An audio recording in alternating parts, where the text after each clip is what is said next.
आज से करीब 6.5 करोड़ साल पहले की बात है, जब धरती पर नजारा कुछ अलग ही था। इंसानों का कुछ भी नामो निशान नहीं था और पूरी पृथ्वी में हर तरफ सिर्फ डायनासोर्स का राज था। समुद्र की गहराई से लेकर आसमान की चोटी तक, 1 लाख किलो वजनी जीव से लेकर 4 हाथियों से भी बड़े पक्षी तक, हर कोने में बस इनका ही राज था। सही मायनों में ये दिल दहला देने वाले जीव थे।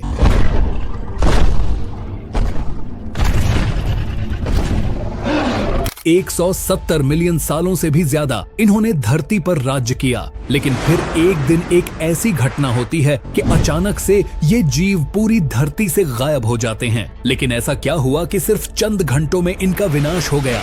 आखिर हमारे पूर्वज ही जिंदा क्यों बच गए और इंसान पृथ्वी पर कैसे आए? चलिए जानते हैं आज की इस वीडियो में। It gets closer to the planet, the Earth's gravitational pull gets stronger. They now can't see what's headed their way.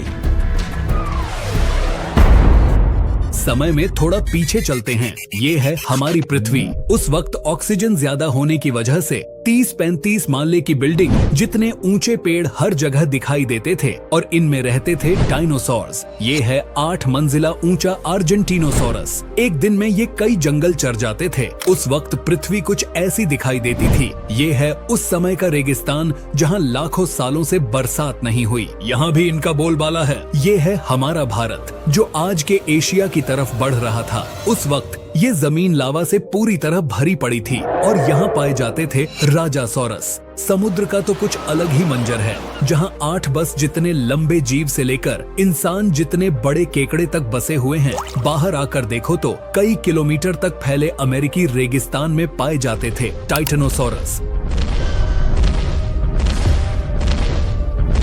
20 हाथियों जितना वजनी और 8 मंजिला बिल्डिंग से भी ऊंचे ये जीव आज यहाँ बच्चे पैदा करने के लिए इकट्ठा हुए हैं। दुनिया के हर कोने में डायनासोर्स की आवाजें गूंज रही थीं, लेकिन इन्हें क्या पता था कि आज इनका अंत होने वाला है। दरअसल हमारे सौरमंडल में जुपिटर और मंगल ग्रह के बीच बहुत सारे उल्कापिंड मौजूद हैं जो सूरज का चक्कर लगा रहे हैं। आज से लगभग 10 करोड़ साल पहले इनमें से ही 2 उल्कापिंडों के बीच एक जोरदार टकराव हुआ और उसका एक टुकड़ा काफी तेज गति से पृथ्वी की ओर बढ़ने लगा। पृथ्वी के पास आते ही उसके कुछ टुकड़े चांद पर गिर गए, मगर गति तेज होने की वजह से चांद का गुरुत्वाकर्षण उसे अपनी ओर खींच नहीं पाया। पृथ्वी के पास आते ही उसकी गति और ज्यादा बढ़ने लगी और वातावरण के घिसाव ने उसे जलाना शुरू कर दिया और वो 80,000 किलोमीटर प्रति घंटे की रफ्तार से पृथ्वी से टकरा गया। यहाँ रात के 1:30 बज रहे थे, लेकिन टकराने से 4 मिनट पहले ही पूरी धरती पर उजाला हो चुका था। इससे निकलने वाली रोशनी को देखकर नजदीकी जानवर अंधे हो चुके थे। उसके गिरने से पहले ही वहाँ का ज्यादातर पानी सूख गया। गिरते ही विस्फोट से निकलने वाली ऊर्जा आज के 10 करोड़ परमाणु बम के बराबर थी। इससे निकल रही 6000 डिग्री सेल्सियस की गर्मी से आसपास के जानवर तुरंत भाप बनकर उड़ गए और अब तक सिर्फ 5 सेकंड ही बीते हैं। ये पूरी तरह दिल दहला देने वाला मंजर था। इसके विस्फोट से निकलने वाली भयानक लहर 550 किलोमीटर प्रति सेकंड की रफ्तार से आगे बढ़ रही थी। इसने धरती पर मौजूद पत्थरों को गोली की रफ्तार से हवा में उड़ाना शुरू कर दिया। आसपास की नदियां उल्टी दिशा में बहने लगी, जंगल के पेड़ नीचे गिरने लगे और पहाड़ पूरी तरह ध्वस्त हो गए। इसके कुछ ही सेकंड बाद आई भयंकर गर्मी की लहर ने हवा में उड़ रहे पत्थरों को पिघलाकर लावा बनाना शुरू कर दिया। इसके संपर्क में आने वाला हर एक पानी तुरंत भाप बन रहा था और समुद्र के अंदर उबाल शुरू होने लगा। पलक झपकते ही जंगल सूख रहे थे, जानवरों का शरीर पिघल रहा था और अभी तो सिर्फ शुरुआत ही हुई है।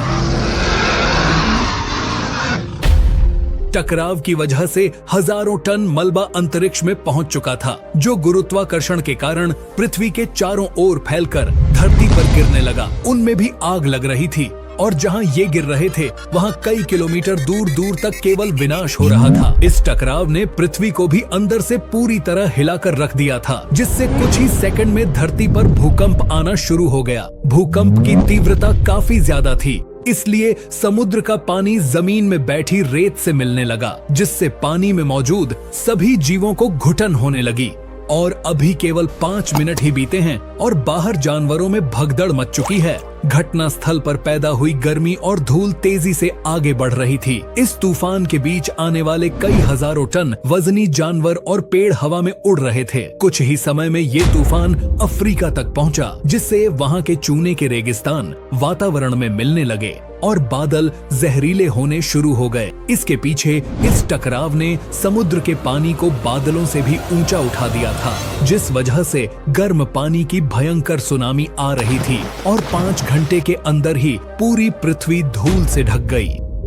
पृथ्वी का तापमान हजारों डिग्री सेल्सियस तक पहुंच चुका था और पूरी धरती भर के जंगलों में आग लग चुकी थी। ऑक्सीजन का लेवल बहुत ही तेजी से कम हो रहा था। पृथ्वी पर जमी बर्फ पिघल रही थी और नदियों में बाढ़ आनी शुरू हो चुकी थी। इस महाविनाश के बाद ज्यादातर जमीन में रहने वाले कीड़े मकोड़े और स्तनधारी जीव ही जिंदा बचे थे। धरती पर मौजूद 70% आबादी विलुप्त हो चुकी थी। आपको बता दें कि कुछ डायनासोर अभी भी जिंदा थे, जो या तो आकार में छोटे थे या उन्हें किसी गुफा ने बचा लिया था। समुद्र की गहराई में रहने वाले जीव भी जिंदा बच गए थे, लेकिन अब उनका भी समय खराब होने वाला था। कुछ ही समय बाद आसमान से जहरीले बादल पूरी दुनिया में बरसना शुरू हो गए, जिसके बाद समुद्र धीरे धीरे जहरीला होने लगा, जिससे समुद्री जीव भी मरना शुरू हो गए। जिसके बाद धूल से ढकी पृथ्वी ठंडी पड़ने लगी थी और कुछ ही महीनों में पूरी पृथ्वी बर्फ से ढक गई। हमारे पूर्वजों को डायनासोर से डरकर,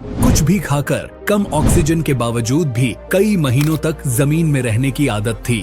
हजारों साल बाद पृथ्वी पर जमी हुई बर्फ धीरे धीरे पिघलना शुरू हो गई। जैसे ही धरती का वातावरण पहले जैसा होने लगा, वैसे ही ये छोटे जीव जमीन से बाहर आना शुरू हो गए। उस वक्त अफ्रीका में घने और ठंडे जंगल हुआ करते थे और इसी बीच ये जमीनी जीव बंदरों में परिवर्तित होने लगे। मगर जैसे जैसे पृथ्वी गर्म होने लगी, वैसे वैसे अफ्रीका के ये जंगल सूखने लगे। जंगल की चीजें खाने वाले बंदरों को खाने की कमी होने लगी। खाने की तलाश में इन बंदरों ने अपने पैरों पर चलना शुरू कर दिया, जिससे उन्हें दूसरे जानवरों का शिकार करने में मदद मिलती थी। धीरे धीरे यही बंदर एप्स यानी वानर में परिवर्तित होने लगे। खाने की तलाश में ये एप्स पृथ्वी के दूसरे हिस्से में फैलने लगे और धीरे धीरे उनके शरीर का रंग रूप वहाँ के मौसम के हिसाब से बदलता गया। वक्त के साथ साथ हम आदिवासी बने। हमने हथियारों से लेकर आग का आविष्कार किया, जिसके बाद हम धीरे धीरे इंसानों के रूप में विकसित हुए। हमने